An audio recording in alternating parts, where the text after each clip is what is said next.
So this was it. This is city council meeting, right? Yes. Oh, it's supposed to fulfill. What's going on? How are you? Yeah, there's supposed to be some You ready? presentation for Black History Oh, Month, I okay. think. Okay, But this is the city council meeting. okay. Okay. I was just used to how it usually be.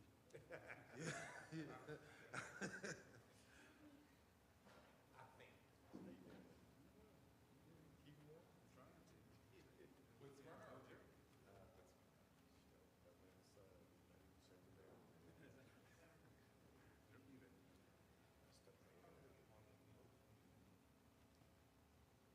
And then he's right here.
Who's got, oh, you got it?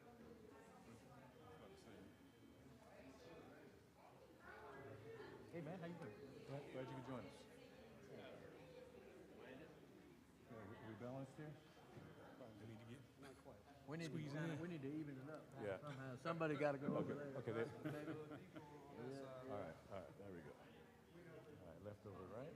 We got to squeeze in like we like it. Well, we got one more. We got one more. Oh, Hurry. You can balance it out. Almost didn't make it. How's everybody? Good. We're good. You know what you're called? On time. On time. On time.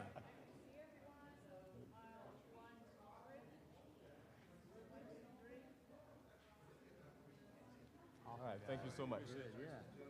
So we'll mention you on the mayoral report, and then Ricky has some things he was going to say. Okay, very good. Yeah, Appreciate it. Thank you so much. Had that happen so many times. What's up, brother? How are you, sir? Good. How are you? Henry Cobb. Yeah. Nice to see you. What's up, brother? Coach? You doing all right? Making our way.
Good evening, everybody. We'll go ahead and get started. Welcome. We got a good crowd tonight. Thank you all for being here.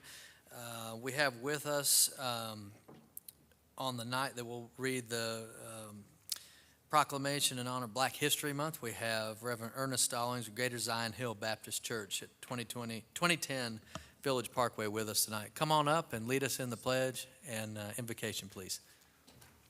Everybody, please rise.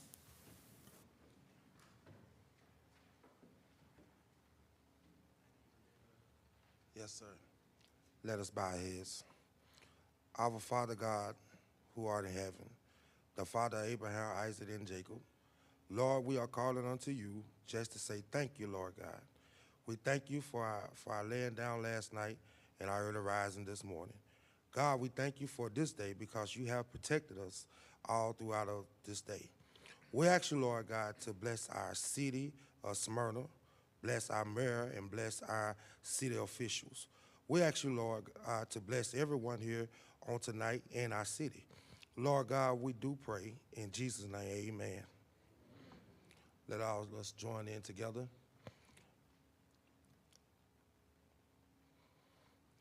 I pledge of allegiance to the flag of the United States of America and to the republic for which it stands, one nation, under God, indivisible, liberty and justice for all. Amen. Thank you for being with us, Pastor. Appreciate it. We don't have any agenda changes this evening. Under the mayoral report, I just have a couple of things. The first is on February 8th, coming up on Sunday, February 8th at 3 p.m. out at the site of the new First Baptist Church. They're going to do a ribbon cutting at 3 o'clock. I know they would invite anybody who would want to be there. It's right in between the Reed House and the bank on Atlanta Road. And please join if you'd like to. They're going to be getting underway on their construction of their new facility. And then the only other thing I wanted to talk about was the new art installation that many of you all might have seen at the beginning, the front of the Market Village. If there was any question that we're the Jonquil City, all you got to do is look when you come into our downtown, and you got a 8-foot, well, I guess with the base it's 10-foot, jonquil flower, and it's great. We just cut the ribbon on that on Friday. Robert Harrison is here, who helped shepherd that process through. That's kind of our marquee piece to what we call the Smyrna Artery with ART in capital letters, and that's idea from Robert that has 50-plus art installations from Belmont to Bronner on Atlanta Road, and this will be a marquee centerpiece where I would imagine people will get their photograph taken and who knows, maybe proposals and all these things for a long time. So thank you for that, and I hope you all enjoy it. We'll move on now to proclamations and presentations. And I should mention first, Susan Wilkinson's unable to join us, had a family commitment. And then Latonia Hines is joining us from Milan, Italy this evening. Latonia, can you hear us? Yes, Mayor, and hopefully you can hear me. We can. Just speak loud and clear. And Latonia is going to read the proclamation for Black History, in recognition of Black History Month, too. It's from Milan, Italy tonight. Ms. Hines. Thank you, Mayor. Thank you, Mayor. Hopefully you can hear me. In recognition of Black History Month, whereas each year during Black History Month, the city of Smyrna celebrates the history and culture of African Americans, discovering stories of triumph, courage, and creativity through lectures, discussions, exhibits, and educational events. And whereas the origins of Black History Month date back to 1915, when Dr. Carter G. Woodson founded the organization known today as the Association for the Study of African American Life and History.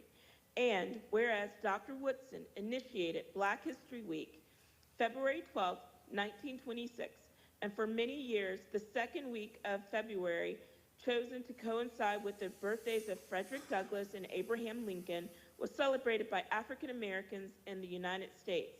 And whereas in 1976, as part of the nation's bicentennial, Black History Week was expanded and established as Black History Month, and is now celebrated all over North America.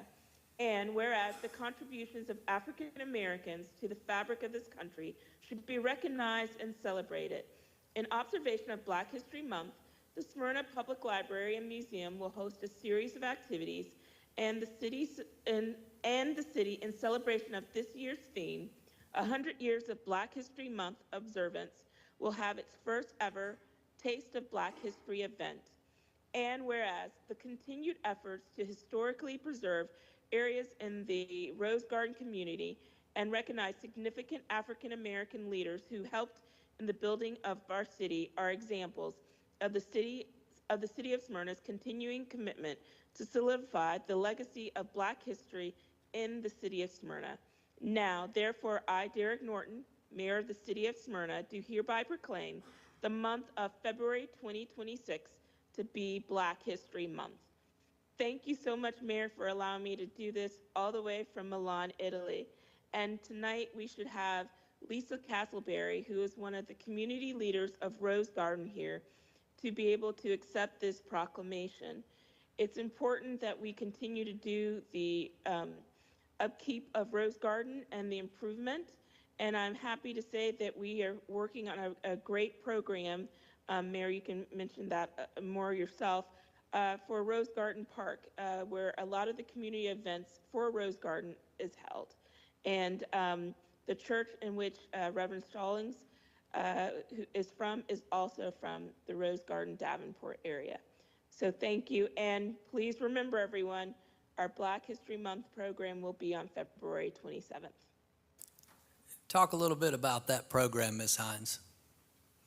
Yes, so we traditionally do a dinner program, and what we're going to be doing is Taste of Black History. As we stated just a second ago, it's 100 years of observance, and so what we're going to do is food is very, very important to the African American culture, and we're going to celebrate it with different food vendors from all around, and it'll be a little bit of friendly competition as well to see who has the best, in a sense, food that speaks to the soul. So I'm excited about that. So hopefully people will turn out and taste some of the best food they probably have ever tasted.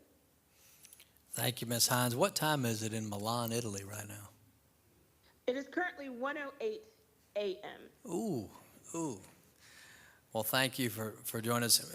Ms. Hines mentioned the improvements that are coming to Rose Garden Park, and they include a pavilion that 100 people can be under, seating, and a new playground, and new handicap accessibility there, new sand volleyball court, and some other things.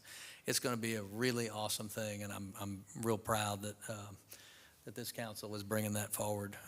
Anybody want to comment on anything on the park or anything about the Black History Month or anything before we get a photo? And no? All right. Well, while you're doing that, Mr. Mayor, no, Latonia, I really appreciate you calling in and being part of the process and with Ms. Castleberry here and her husband and such an important part of our community. So then we have some special guests here in the front row too. So it's a wonderful recognition and start of a great month.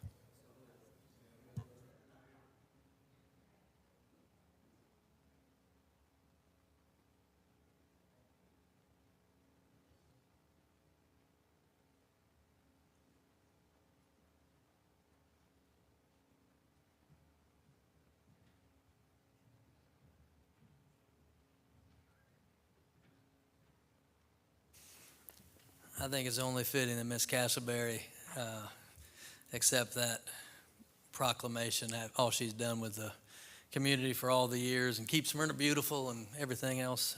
Thank you all. Thank you so much for your service. Next on the mayoral report, we have a special recognition of Alpha Phi Alpha fraternity, the Omicron Mu Lambda chapter. We have several gentlemen from that chapter with us this evening, and they do all kinds of good things in our community, including at Campbell High School. They were named Alumni Chapter of the Year, Alpha Phi Alpha fraternity, at the Alpha Georgia District Association Convention held on November 14th of last year. This honor reflects the chapter's outstanding leadership, strong community impact, and commitment to the mission of Alpha Phi Alpha Fraternity Incorporated.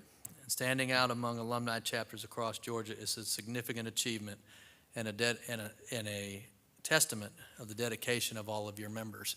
And I was visiting with these gentlemen before the meeting and hearing about some of the things that they do and the commitment that they have. Not only, you have 8 different chapters, I think you said, across Metro Atlanta, including based in Cobb County. So we're very pleased to have you here and have this recognition. Mr. Oglesby, did you want to add anything? Sure. Thank you, Mr. Mayor. First of all, I want to congratulate you all and best wishes. We'll say best wishes for your South Regional competition. I'm sure with the work you've done in this community that you should absolutely be considered for the award. Also, thank you for your commitment to service in general with our students here. To my understanding, you have about 60 students at Campbell High School alone. We need more of that from members of our community, so we appreciate your leadership on that and your example. Most importantly, as a fellow member with the Cobb Panel and the Council, I'm a little biased. I think you all would do well. So bring it home, all right? And we'll talk soon in the future about other things we can do to partner as a city with you all to bring more service to the community and to our young men. Thank you. Thank you, gentlemen, for being here. Do any of you want to say anything? Mr. Mayor, Mr. Councilman, I would just like to thank you for this opportunity to be recognized by the city for the work that we've done. This is our 40th anniversary of being chartered in Cobb County, and we are using this opportunity to celebrate the work that we do and to plan for the future. So again, thank you very much, Councilman and Mr. Mayor. Thank you all very much. Next on our agenda is something that has been in the works for quite some time, and a ton of public input from this community, shepherded by MKSK and Councilman Lindley and the committee, many of whom are here and have spent a lot of their time volunteering in this effort. This is a presentation of the Smyrna Downtown Development Plan by MKSK, who is the urban planning and design architecture firm who has done a fantastic job with this process, and I think you all will like the high-level concept that they have come up with based on the input that you've provided. So come on up. Thank you. Good evening. Thank you, Mr. Mayor. Thank you, Council. It is a pleasure to be with you all tonight and present this vision for the First Baptist Church site.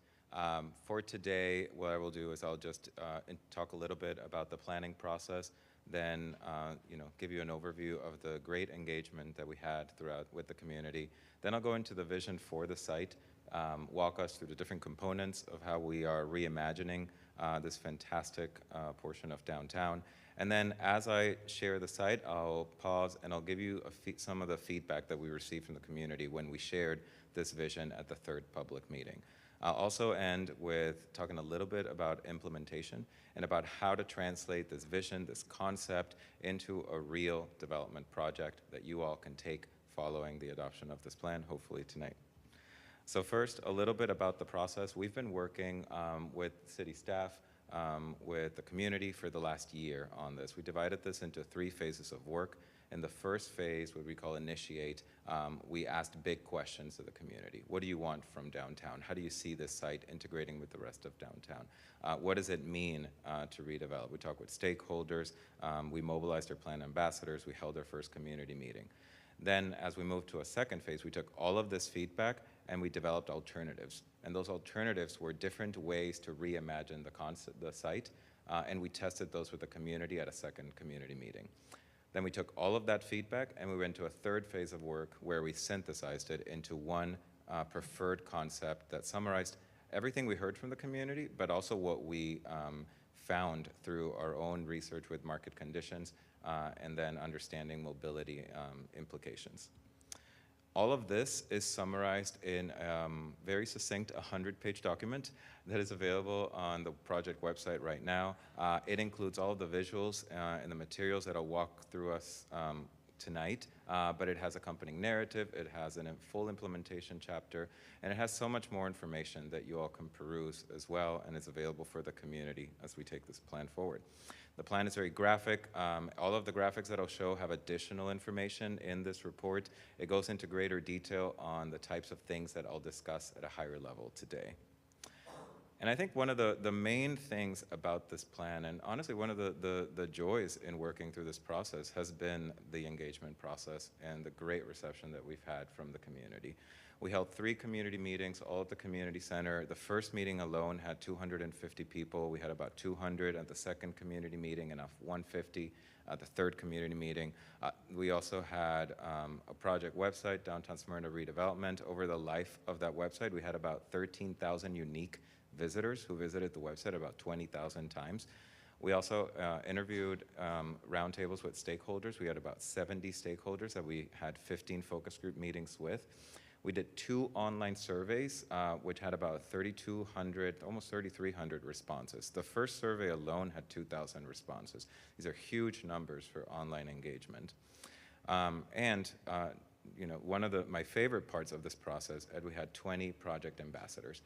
These are dedicated folks from the community who volunteered their time to go to community events, attend our public meetings, staff the sign-in sheets, and really, you know, become champions for the process. Some of these folks are here today as well, and it has been a real joy working with them as this process. With the help of ambassadors, we attended the Taste of Smyrna and the Jonquil Festival, and we had about 300 or so folks that we chatted with. So about 17,000 voices engaged in about a year of work. So really fantastic things. Some of the engagement that I'll share today will be focused on the feedback we received at the third community meeting in mid-November, where we shared this vision for the site, and we had folks tell us what they thought, what they liked, what they didn't like, and I'll share some of the results from this last meeting. So I'm going to start with talking a little bit about the vision for the site. So as we all know, the First Baptist Church site, this is a fantastic redevelopment opportunity for the city. It's really a once-in-a-generational opportunity for you all to double the size of downtown.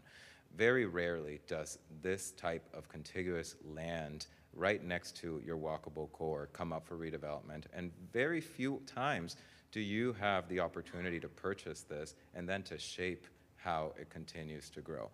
As we think through the redevelopment, one of the things that drew us the most to the site was the historic chapel. As part of your purchase agreement, this chapel is to be preserved and reused as a public use.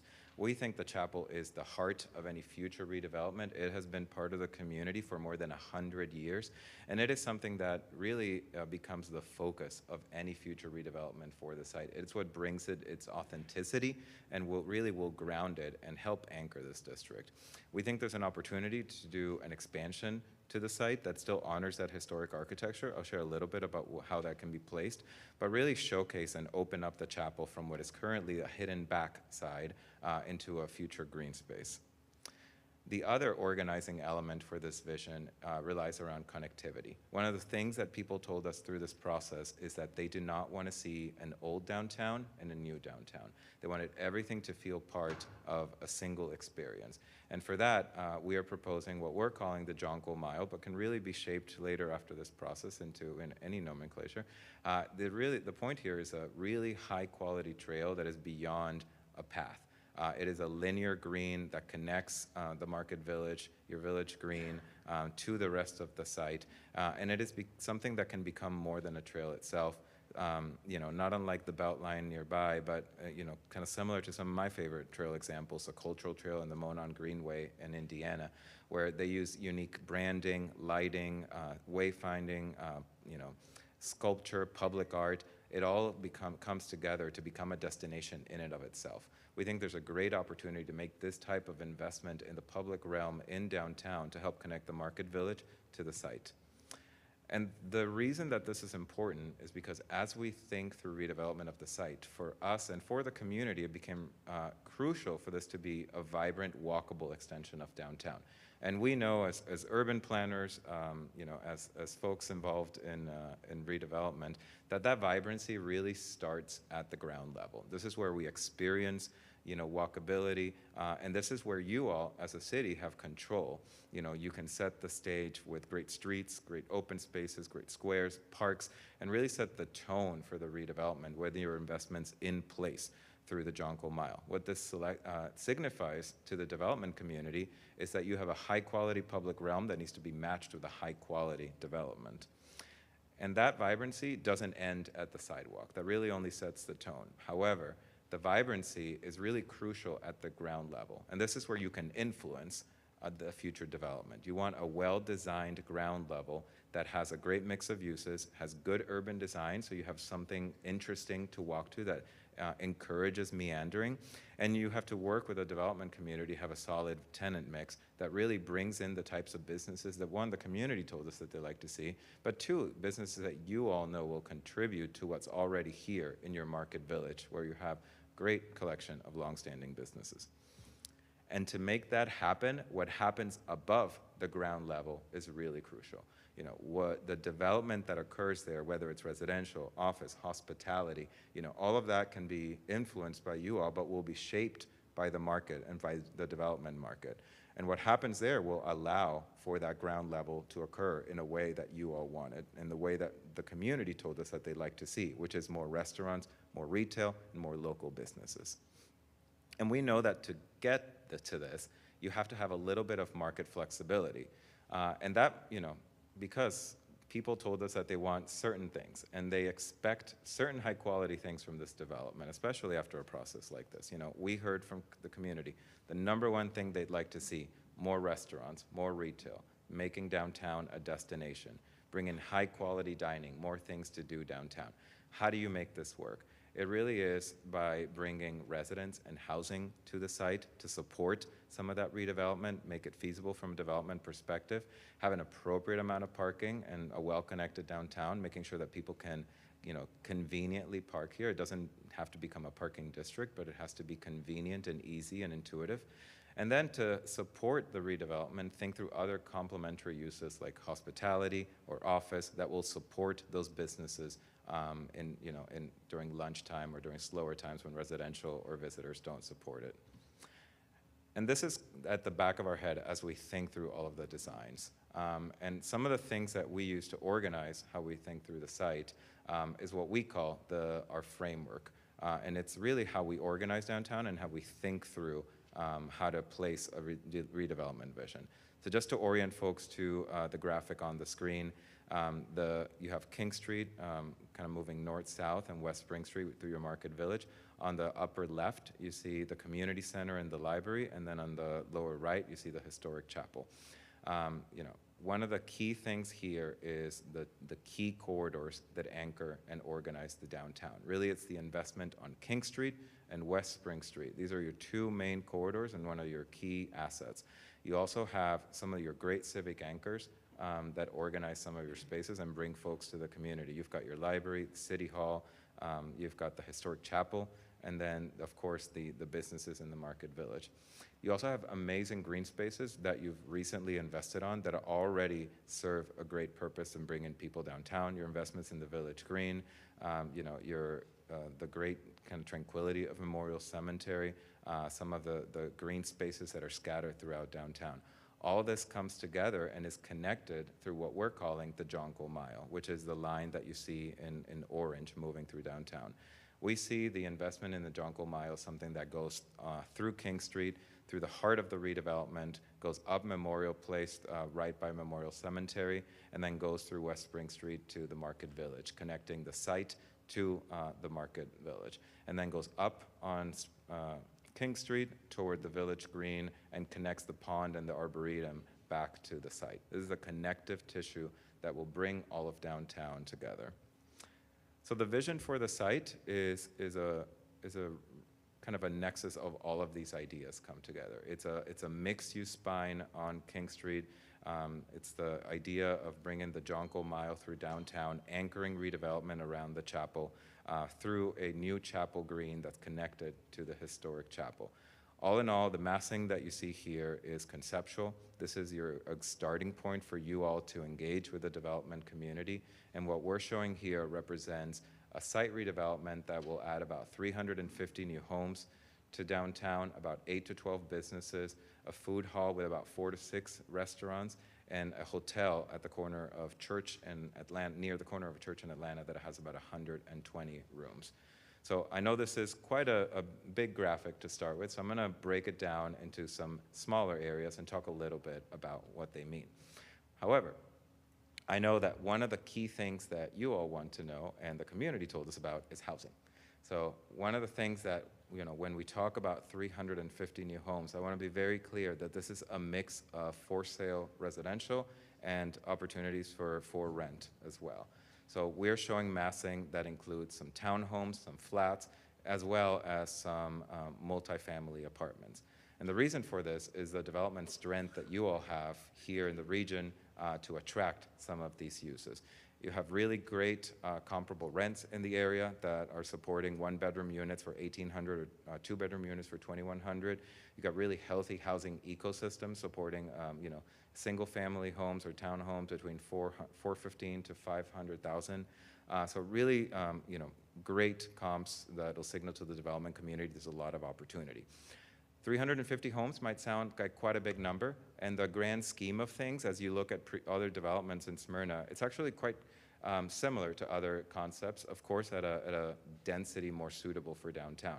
The Sink Apartments at Jonquil, that's to about 290 multifamily units, and the Belmont development is about 274 multifamily units, and then 215 single-family homes. So this is not an unprecedented amount of residential to add to downtown, to Smyrna, but it is a significant investment in the downtown that will bring a lot of new activity. Like I said, all of this is centered around the historic chapel. The chapel, in our own assessment, in talking to the community, this is the heart of any future redevelopment. The way we envision redevelopment happening is really opening up the area around the chapel and then focusing redevelopment around a new chapel green that really highlights this historic structure, opens it up with a glassy or contemporary addition, and really becomes more of a front lawn for the redevelopment, brings about an acre of green space. And then you can have things like mixed-use buildings with parking behind them, perhaps an event space connected to a hotel. All of these things kind of centered around this new investment in green space. What that could look like, this can take a variety of different forms. Today, if we're going down Church Street, you've got the frontage of the 1962 portion of the building. You've got the monument sign. This is looking toward Atlanta Road, so you've got a sidewalk and really some good tree canopy, but a little bit of an uninspiring procession through downtown. As we think through how this can be reimagined, our vision for this area is really opening up this portion of downtown, making it a southernmost gateway for your downtown, honoring that historic architecture with a contemporary addition that really brings light and energy into the site, perhaps adding things like a coffee shop or a visitor center or some sort of business that brings a little bit of life and activity to that green. And then having redevelopment allow to front that green, to bring eyes on that space and have the Jonquil Mile kind of connect right through that green space as well. The other main element of the concept is King Street. So like I said, King Street is one of your key corridors for downtown. It is that north-south corridor that really connects all of your key assets, all of your city hall, the library, the village green. It brings that all together. So we see King Street as this really fantastic opportunity to make it a walkable, vibrant corridor and really, support the businesses that are already on King Street, and then bring that energy south toward the redevelopment site. Things like a new food hall kind of facing King Street, mixed-use buildings on both sides of the street, the historic chapel with green space addition, and then having the investment of the Jonquil Mile on King Street itself. And King Street today is a really great connector, but it's not living up to this opportunity. Despite being one of the only north-south corridors that are walkable through downtown, the walking experience on King Street is a little bit lacking today. You've got a good sidewalk, you've got some tree canopy, but you don't have consistent sidewalks on both sides of the street.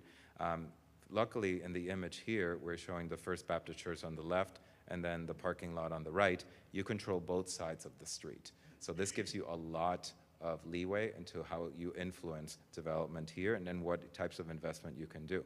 So if we were to rethink King Street with the investment of the Jonquil Mile, mixed use retail on both sides of the street, what that can look like is a completely different corridor that really highlights more of what Smyrna can be. So, a really generous 12 to 15-foot path with landscaped edges on both sides of the street, really great tree canopies, of course, jonquils, because of course, and then great signage, wayfinding, lighting, opportunities for businesses to front kind of ground level retail, that great tenanting mix that we talked about, and then having balconies and residential on both sides of the street, creating eyes on the street and making a little bit more of an active corridor. So mixed use is great, as a planner, of course, we appreciate that, but we also have to acknowledge that downtown is in the middle of a residential area, and it's surrounded by residential. We heard a lot from the community that they wanted to make sure that any future redevelopment doesn't feel like an intrusion of multifamily or an intrusion of density in the surroundings. They wanted a blend that really gradually built up to the density. So one of the things that we do in our concept is to show kind of that gradual density as we move into the single-family neighborhood surrounding downtown. So if you look at the graphic, you see some townhomes or some flats facing Stephen Street or Reed Street, a little bit of a green space in between any multifamily and the townhome frontages. And it's really to create that gradual blend into the existing residential character of the areas around downtown and really bring some of that neighborhood feel to that edge and bring it that high quality architecture. And I do want to be kind of very clear about the fact that people expect high quality architecture from this development. This is a pivotal redevelopment for you all, and as such, it needs to look and feel like a high quality redevelopment. People told us that they'd like to see a balance of for sale and for rent housing, like I mentioned, something that does include apartments, but crucially, the opportunity for townhomes, condominiums, things that the community wants you all to work with the development, developers later on in the process to figure out a good mix. But all in all, people told us that they are more comfortable with density, more comfortable with change, if the quality of architecture matches that of what is currently in downtown and kind of hits the moment for what downtown can be. So I'm going to pause for a little bit and talk about what folks told us about this concept, and then we'll talk a little bit more about connectivity and mobility. But in our third community meeting, we talked with 150 Smyrna residents, and they gave us feedback on what they liked about the concept, how we can continue to change or improve it, and then we asked them to rank it from 1 to 10 on how closely it matched their vision for the site. What people liked about the concept, there was actually quite a bit. So people told us they liked the walkability of it, that they really enjoyed the Jonquil Mile and the connectivity, the green spaces in particular. There's a lot of support for the plazas and open spaces. The concept that had a mix of uses, especially since it had retail and dining as a key element, people really enjoyed that. People really liked the idea of a food hall or an event center. The fact that there were a lot of different uses and there was not a single use development, and a ton of support for the chapel being the highlight of the redevelopment and the chapel addition. However, with any type of redevelopment, you are going to have some apprehension for change. And there's going to be some challenges that you all will work with a development partner to overcome. People are somewhat uneasy with the density of residential, especially since this is a new addition to downtown. There's some concerns of how this addition can impact traffic. People are concerned that this will impact their ability to access downtown. People told us that they like to see more mixed-use elements. Even if you have things like a hotel, they'd like to continue to have ground-level retail. And of course, people really like the green spaces, and they would like to see more green spaces. And I have a little bit of to show on that here in a minute, too. And of course, parking and accessibility, the location of parking, these will continue to be concerns and things that you all have the power and the ability to negotiate with the development community to make sure these are well designed so they are complementary to the downtown and don't overwhelm your transportation network.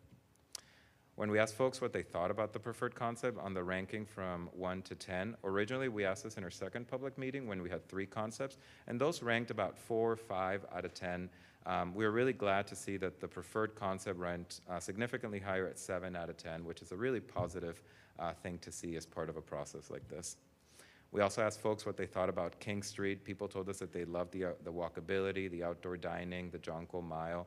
On things that they'd like to see improved, they told us that they'd like to see more of what's already there, so more bike parking, more space for outdoor pop-ups or dining. And then there are still some concerns about how does this work during rush hour, and there's some design elements that you all can consider, but of course, King Street is not meant to be an arterial road. It's a kind of a low-stress street for walking and biking through your downtown. And connectivity is something that we'll continue to hear about, and this is a conceptual design, but this is something that we want to make sure, as you all work with a developer, to ensure that you continue to see this site as an extension of your downtown and something that remains well connected. And you do this by creating internal streets, by creating alleys, by placing your parking so it has multiple access points, and by continuing what is a great strength of your downtown, which is the fact that it has such a great interconnected street grid. I mentioned green space a couple of slides ago, and one of the things that people really liked about the concept was the green space. And one of the key plays in connectivity is having a system of green spaces that connect folks from your Market Village down to the Village Green. The Chapel Green, like I said, is 1 acre, but overall, we're actually creating about 2 new acres of green space through this site redevelopment. Compared to the Village Green, that's about 3 acres. We're about 2/3 there. However, we're breaking it up into smaller pieces because these are smaller, more intimate greens. You already have the big event lawn that you can host your big events. You already have your landmark green space. The purpose of these green spaces is to create more intimate neighborhood moments, places where you can work with the development community to have your development create great little courtyards, pocket parks, neighborhood greens, things that feel special and unique. And all of this works together in what we think is an improvement to your downtown circulation, both for walking and for driving. So as you consider redevelopment, one of the key strengths in your downtown is that it already has a connected street grid.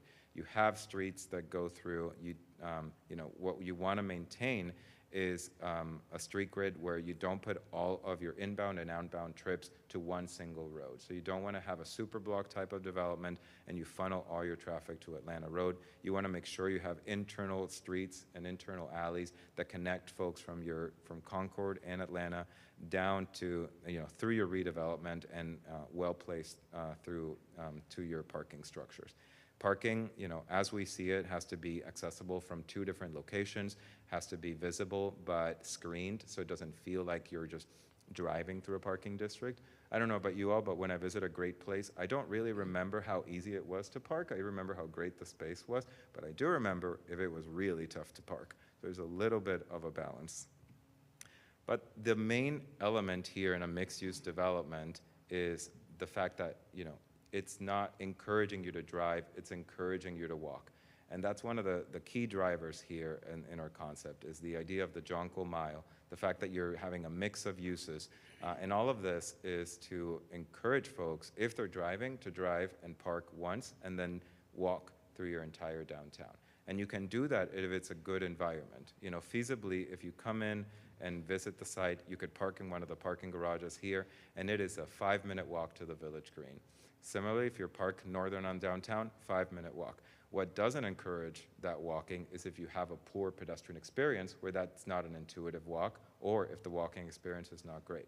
If you do have a great mixed-use development, you can see that about 30% of anticipated trips can be non-motorized because you've got residents, you've got office visitors, you've got visitors on the hotel. All of those folks won't necessarily need to drive in to access some of these businesses as well. Lastly, I do want to talk about a couple of your key streets that you want to make sure you invest on, one of which is Church Street. As an east-west connector toward Atlanta Road, Church Street will see a lot of infill development with the site, and it will also see potentially some stress in your transportation, especially as you get closer to the intersection with Atlanta Road. You want to consider some of this traffic, and you want to continue to have a great walkable Church Street, to take some of those elements on King Street that I mentioned and make sure they're incorporated along Church Street, so it continues to feel like a walkable road and not like a southern edge. You don't want your downtown to end at Church Street. You want it to feel like it's a great connector. And lastly, from the very first meeting, people told us about not having an old downtown and a new downtown. The easiest way to feel like you have a dated or an old portion of downtown is by not investing in some of your more mature portions of the district. And that is really West Spring Street. You have a really great corridor with restaurants, businesses, and people who have been there quite a bit of time. How do we make the West Spring Street feel like it's better connected to the new investments on the south? And it's really, there's an opportunity here to refresh the streetscape, bring a little bit more life. Our understanding is that some of the streetscape is actually toward the end of its lifespan, so you'll have to invest in the streetscape soon regardless. And there is a real opportunity here to make it a more usable space, both for events and for daily use. As we were chatting with folks as part of this process, they told us that it feels unsafe, especially with kids playing in the median. There's not enough space on the sidewalks. With cars moving through, there's a real opportunity to make it feel like a better street and still had more safety. Our vision for West Spring Street narrows that median from 22 feet to 4 feet. You can still have a great landscape middle with some lighting and signage, some great landscaping, and then you take that excess distance and you apply it to both sides of the street, and you expand the sidewalks on both sides, and perhaps bring some of the character of the Jonquil Mile through the heart of West Spring Street and make it feel connected to the investments happening elsewhere on the site. When we shared this with folks, they really enjoyed this vision for West Spring Street. People told us that they liked the idea of having more outdoor dining, revamping Market Village, having wider sidewalks. We did hear comments about pedestrianizing West Spring Street. Ultimately, in our own expertise, we think that actually will be detrimental to some of the operations on West Spring Street. You do have businesses that depend on road access on West Spring Street for their servicing. There's no alleys there. This solution really allows you to keep things like on-street parking, outdoor dining, and still have the street function for the businesses that are there. Folks told us that it very much matched their vision for the site, for the corridor, about 8 out of 10. So we heard quite a bit from the community through this process. Toward the end of the third phase, some of the things that I want to leave you all with as you all move toward working with a development partner is, one, retail and restaurants. That is crucial. We heard this over and over again. Folks really want to see that type of uses in the redevelopment. Number two, housing and having a balance of housing. People really want you all to work with the development community to have for sale products and for rent products as a balance. Three, traffic and parking. That will continue to be a concern. That's something that you all can ensure is well designed so it doesn't overwhelm your transportation. And fourth, people really want to see investments like the Jonquil Mile and the green spaces as part of this. This is what brings life and character to the development, so it doesn't feel like it's generic or could be anywhere in the metro area. This is something that will really make it feel like it's only here in Smyrna. So with all the inspiration, I do have to leave you with a little bit of an action plan to bring the inspiration and make it a reality. So the last few pages in the plan are what we're calling the action plan. This is your implementation section. It is a little drier than the rest of the plan. There's more words, but this is really important for us and for you all to take this vision into, make it a reality. So one of the first things that we are recommending is for you all to work with a development community to select a development partner. This can look in many ways. The way that we are recommending it is through an RFQ, an RFP process, a request for qualifications, followed by a request for proposals.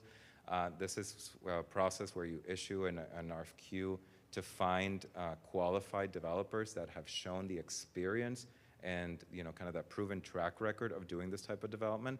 And then from a narrower list, you issue a single RFP to those shortlisted development partners to give you their vision for the site.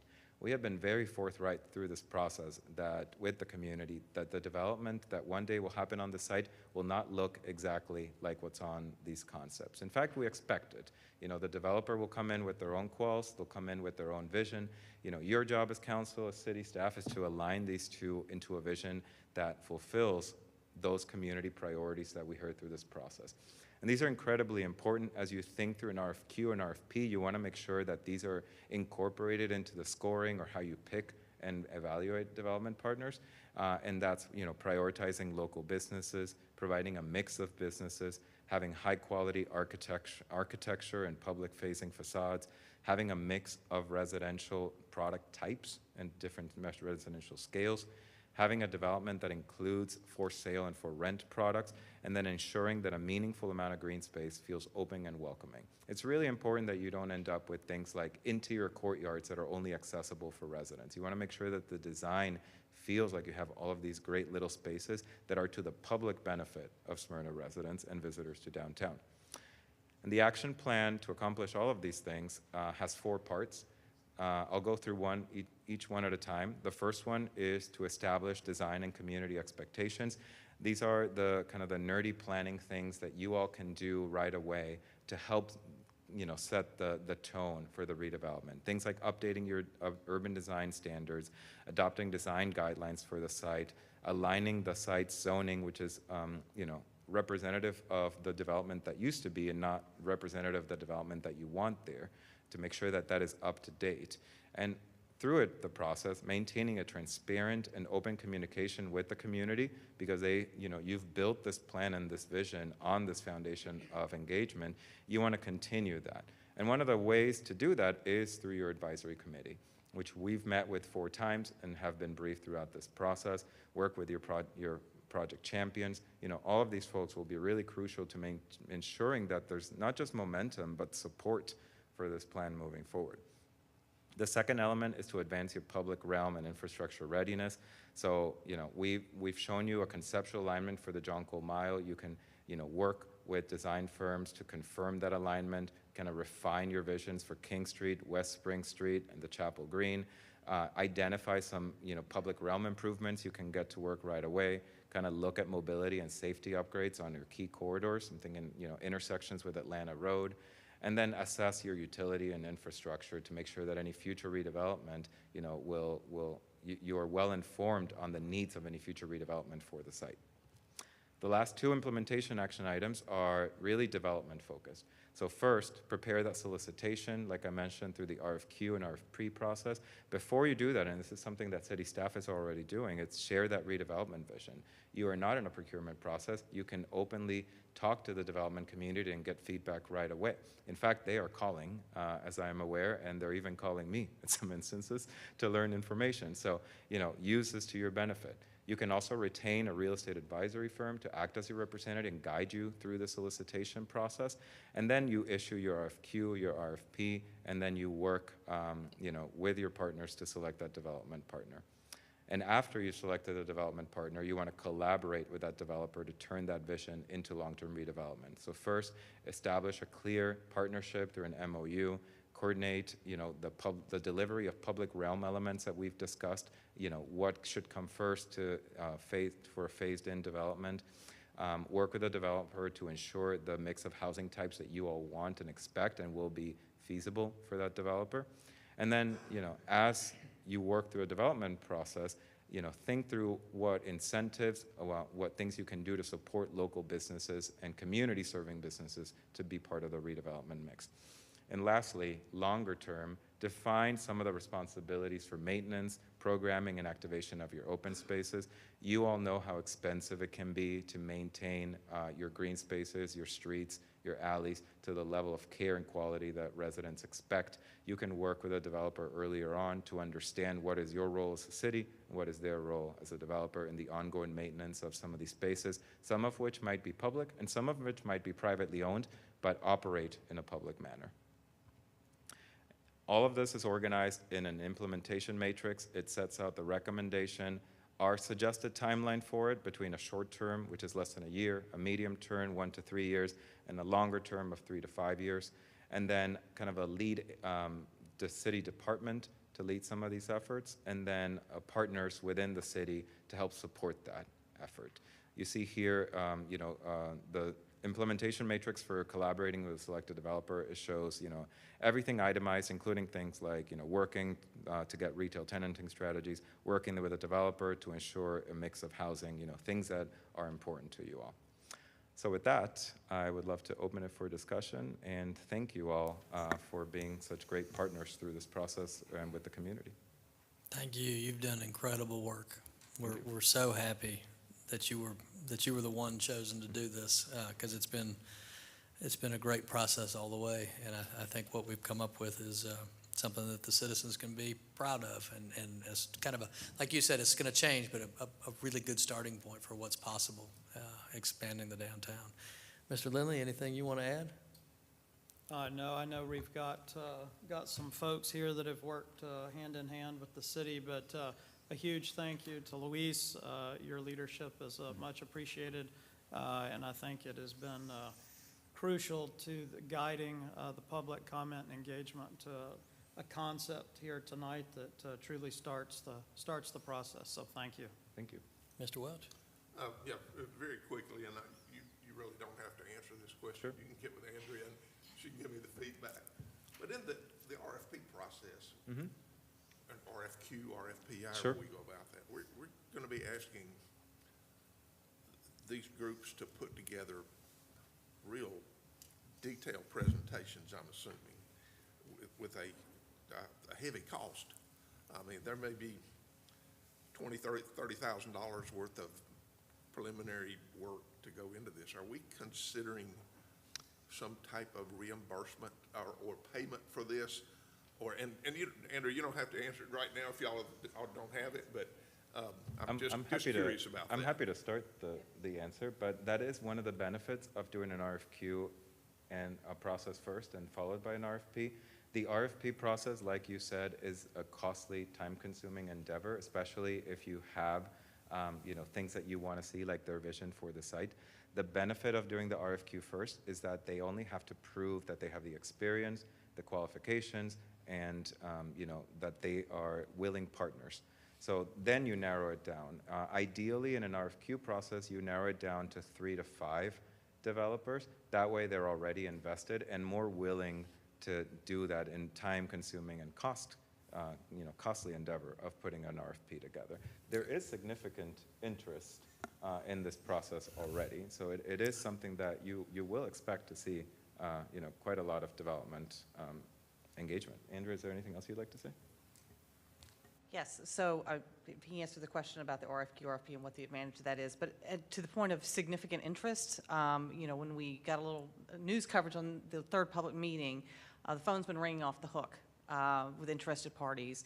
And again, right now, the message to them is, we've been meeting with them, asking them, what would they like to see in an RFQ, RFP, so they will respond in a way that we want them to respond. But the number one thing I think folks have said so far is when they see the amount of public engagement and the amount of support that this plan has, that's what gets them excited. They've already passed one level of, complication, so to speak, to know what the community really wants to see.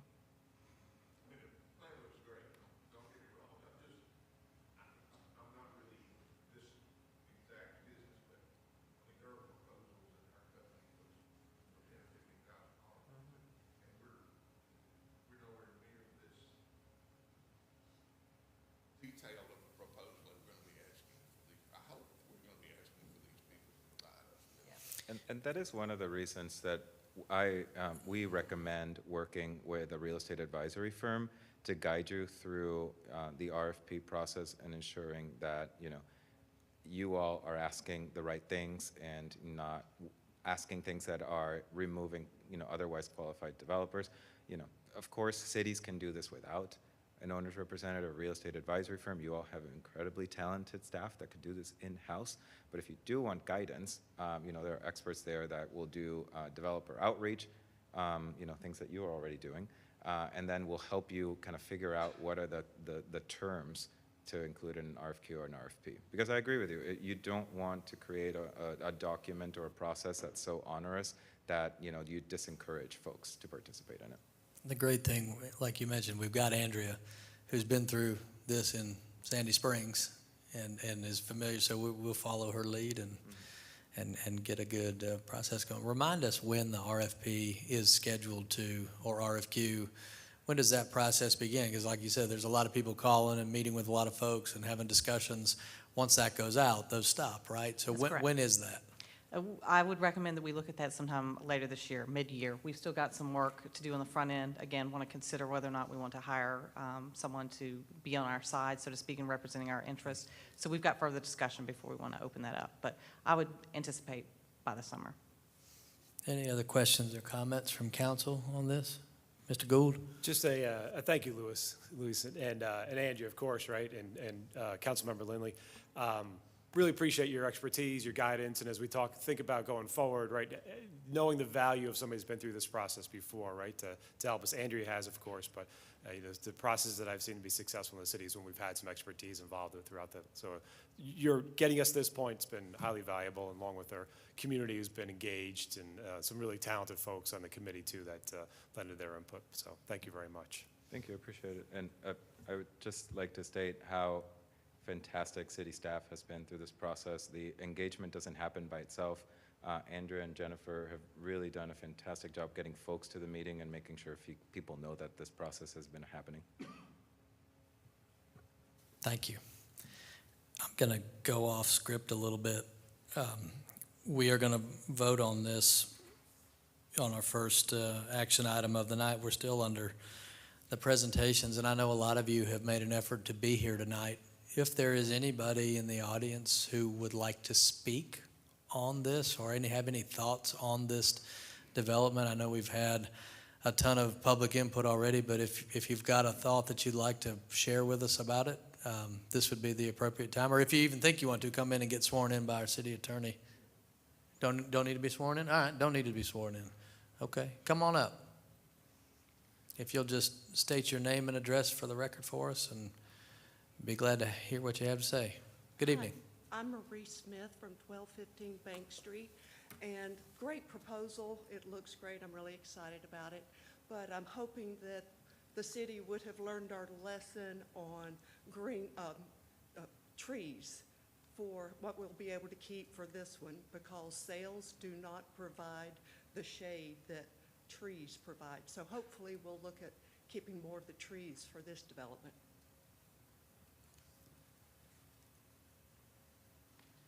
Good evening. I'm Sean Murphy, 3282 Lee Street. Really kind of a question. I don't think I heard it mentioned, but is there a chance that we will look at breaking this into pieces, or is it going to be considered all as one development done at one time? I'm just wondering what kind of thoughts have gone into, with like two potentially multifamily large pieces, is there a chance we would separate this into two pieces, or is it definitely going to be done as one? Andrea, you want to take that one? Yeah, I don't think we've determined that yet. Again, think that's it more might be too discussion, early. more phasing. We've got some steps to go before we get there. Okay. Hey, what's up, guys? Mr. Mitchell. My name is Mike Mitchell. I live at 1181 Church Street, and I actually was one of the plan ambassadors.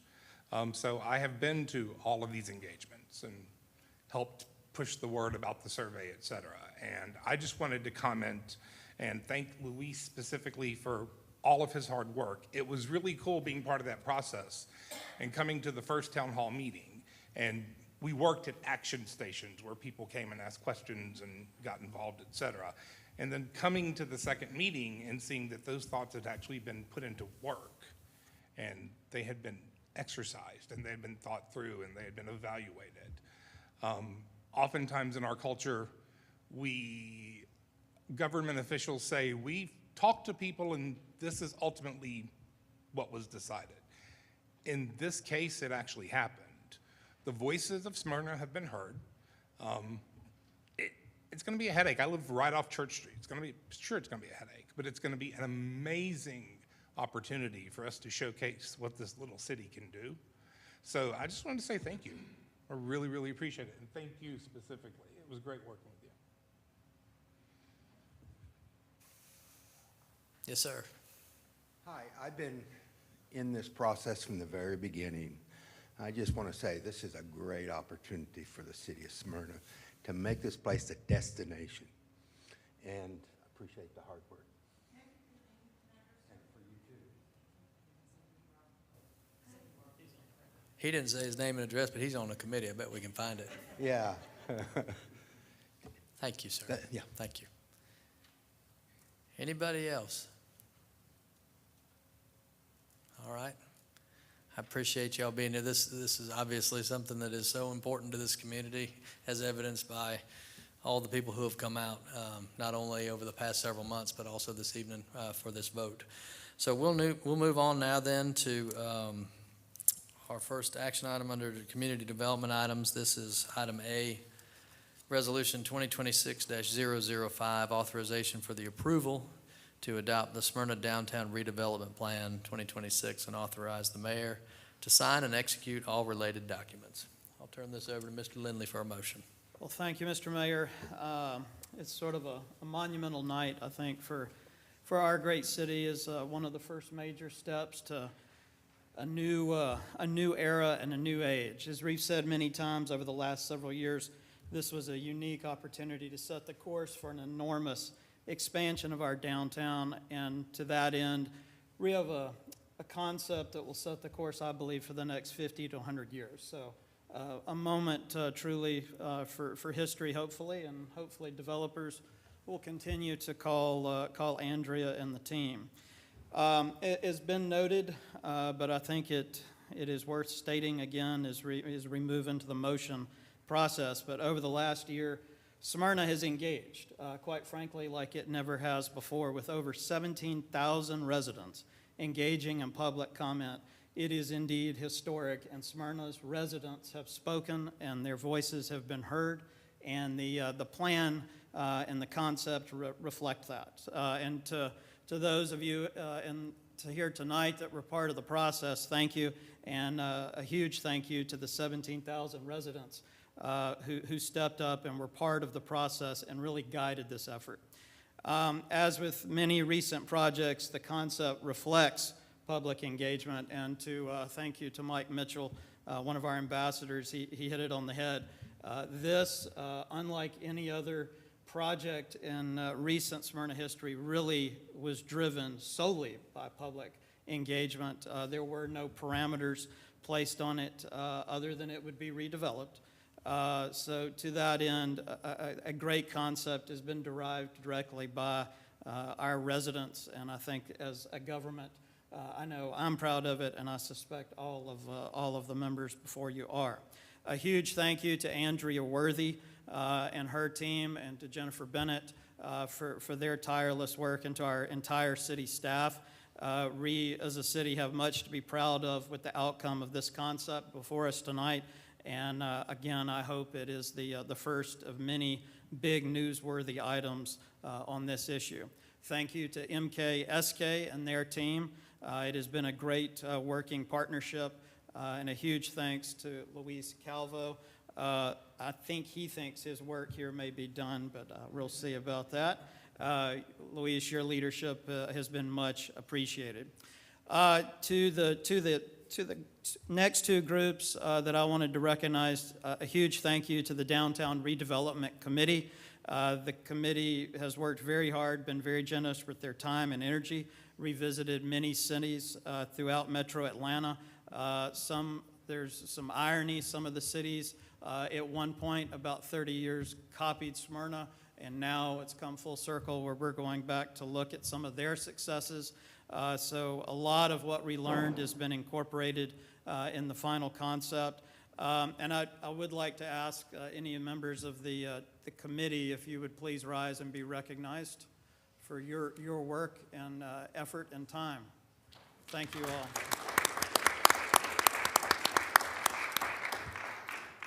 I also want to thank the ambassadors, as Mike Mitchell, and I see a number of them out there. We had truly a groundswell of folks that wanted to be part of this process, and like with all other parts of it, wanted to incorporate them in those efforts, and they really helped drive energy at all of our city functions. And I know most of us were very pleasantly surprised at the very first meeting to walk into our large gym and see it largely full with folks that were excited about what we were talking about. And with that, I would like any of our ambassadors to please rise and be recognized as well.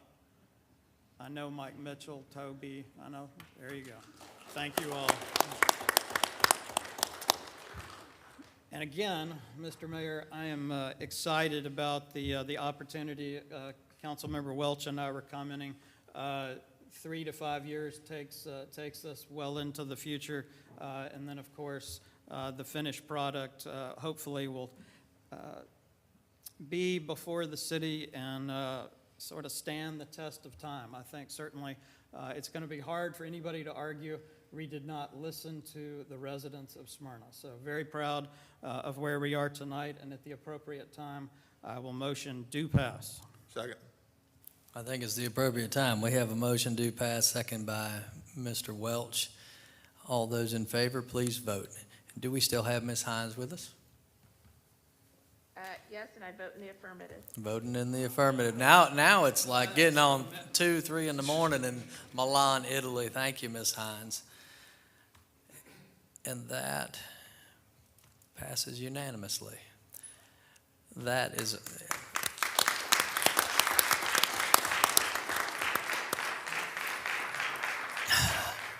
Thank you all again for being here for this. I was going back and forth with Scott just a minute ago and getting a little bit nostalgic because,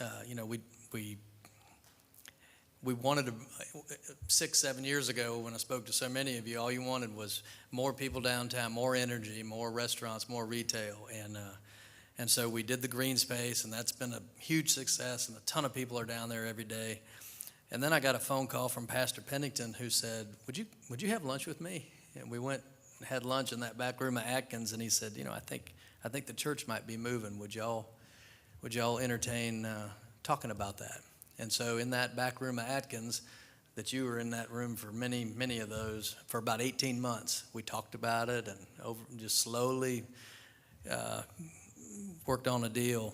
And the fact that we're here now, with this plan in front of us is it's pretty unbelievable. So I'm really excited what's ahead for our city. And when we're talking about those discussions that those developers have been having with us, y'all wouldn't believe, I'm not going to say it publicly because then if it doesn't happen, well, then you're going to come get me. But there are some really good restaurants that you all know that are excited about the potential opportunity to come down to downtown Smyrna. And I'm excited about that too. So thank you all again for all of your hard work. And thank you, Mr. Lindley, for your dedication to this. All right. And this is the part to say, if you were here for the downtown, we got a little more business, and you don't have to stay. And we're not going to think you're rude if you go back to your families. So thank you all for being here. And it doesn't look like there was a lot of people here for the rest of the agenda, but that's okay. That's all right. Yeah, Travis is even taking off with y'all. We'll give him a minute to come back.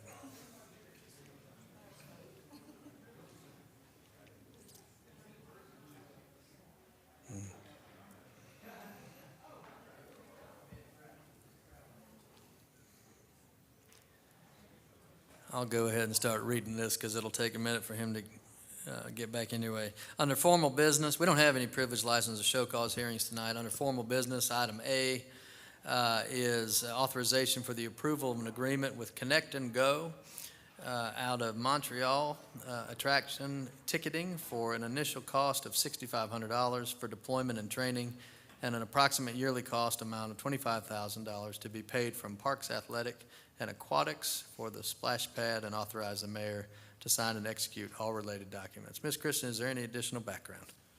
Just that this is going to be the system that's going to streamline all the operations. Can y'all hear me? Is that better? Sorry, wasn't close enough, sorry. This is going to be the software that's going to streamline all the operations for the splash pad and the future Tolleson pool, and is going to provide inventory management and rentals and ticketing for both of those locations. Any discussion or questions from council? One simple question. Is this set up for both installations? It's going to be set up initially for the splash pad, and then we're going to use what we learned from that to do the Tolleson pool. This is for, the price right now is just for the splash pad. Yes. And just as a reminder, the splash pad opens this spring, and then the aquatics is May of next year. 27, okay.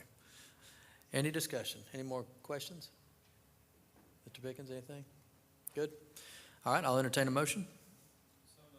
Move to pass by Mr. Lindley. Do I have a second? Second by Mr. Oglesby.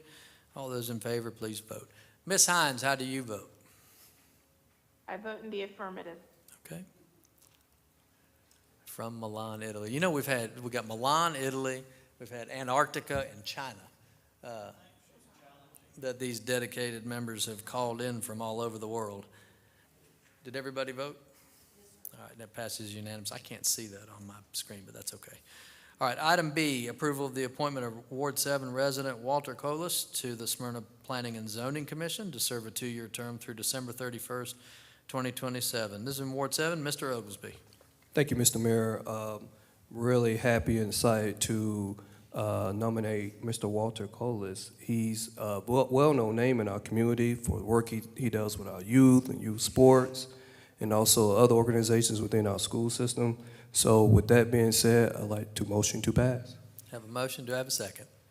Second by Mr. Lindley. All those in favor, please vote.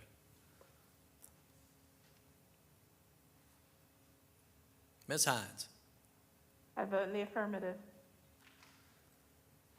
And that's approved 6-0, right? Okay.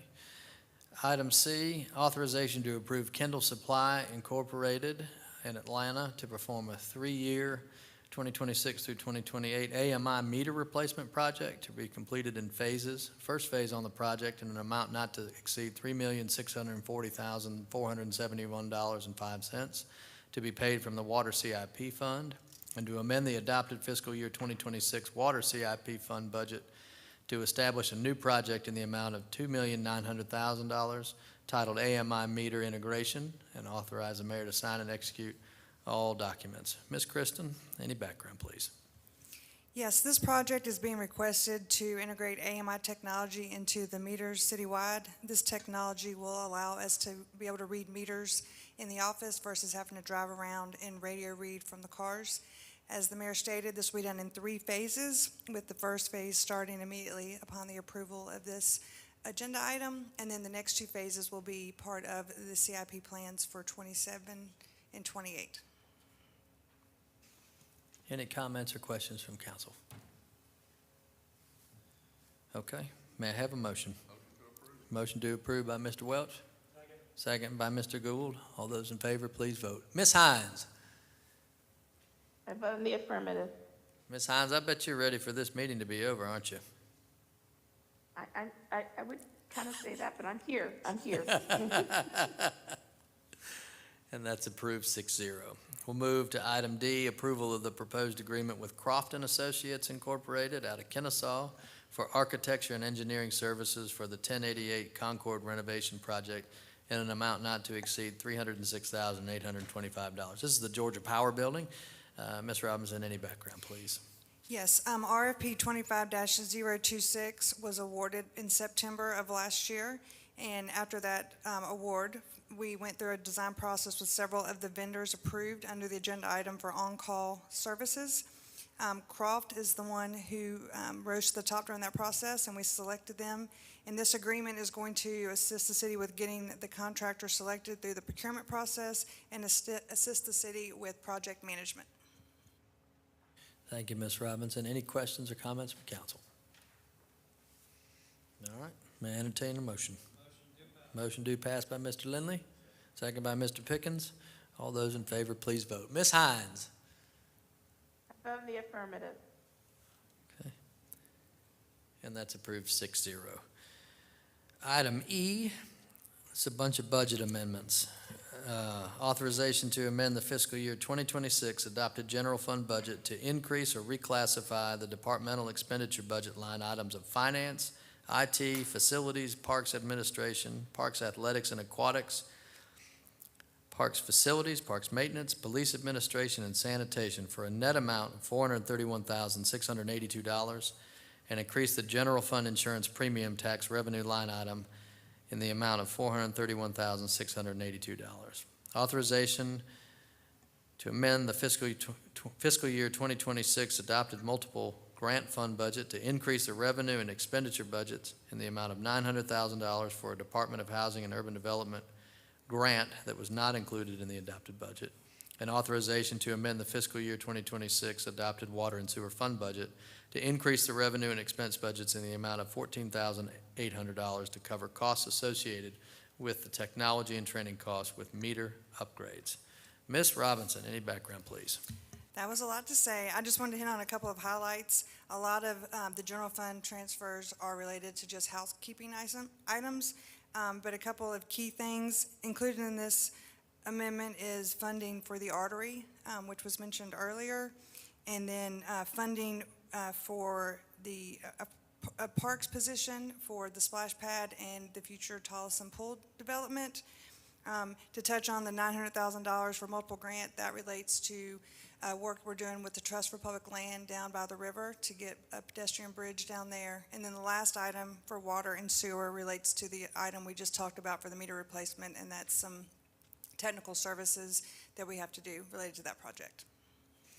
I know there's a lot of great things in there, but the one that gets me most excited is the artery funding. That's been a long time coming, and that's that Central Arts District that I mentioned earlier with the Jonquil. So, very good. Is there any comments or questions from council members? Nope. All right, I'll entertain a motion on item E. So move do pass. A second by Mr. Gould? Or Mr. Oglesby, okay. All those in favor, please vote. Ms. Hines, how do you vote? I vote in the affirmative. Okay, that's passed 6-0. Thank you. And item F is our last item under formal business, I believe.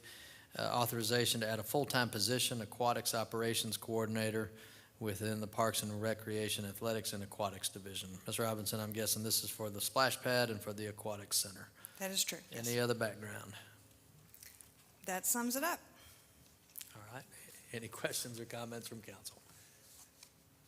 May I have a motion? Move approval by Mr. Pickens. Second by Mr. Gould. All those in favor, please vote. Ms. Hines? I vote in the affirmative. Almost done, Ms. Hines. What time is it there now? Currently 2:18 in the morning. Ooh. We appreciate your dedication tonight. That's approved 6-0. All right, we'll move to the consent agenda. Ms. Robinson, can you please read the consent agenda for council approval? Yes, item A, MIN 2026-013, approval of the January 8, 2026 Committee of the Whole meeting minutes. Item B, MIN 2026-015, approval of the January 12, 2026 pre-council meeting minutes. Item C, MIN 2026-017, approval of the January 12, 2026 Mayor and Council meeting minutes. Item D, authorization 2026-011, authorization for the approval of city organized event dates associated street closures and approval for management of alcohol sales at Spring Jonquil Festival, Taste of Smyrna, and the Crafts and Drafts Festival. Item E, authorization 2026-012, approval to use council chambers for Creekwood at Vining's annual HOA meeting, February 22nd, 2026, from 6 p.m. to 8 p.m. Item F, authorization 2026-013, approval of the settlement agreement resolving MBK Trucking versus Foundry Watkins Property LLC in the City of Smyrna, Cobb Superior Court Case Number 23109638, and authorize the mayor to sign all related documents. Thank you, Ms. Robinson. Do I have a motion to approve the consent agenda? So moved by Mr. Lindley, second by Mr. Pickens. Everyone, please vote. Ms. Hines? I vote in the affirmative. All right. Can we do a hand vote? All right, that's approved 6-0. Thank you. We're now to the citizen participation portion of the meeting. We had one person signed up to speak, Mike Mitchell, but he's already spoken and left. So we'll move on now to our ward and staff reports and start tonight with Mr. Glenn Pickens. Thanks, Mayor. No report this evening. Mr. Lindley. No report. Mr. Welch. No report. Mr. Gould's got something, I bet. Always got something.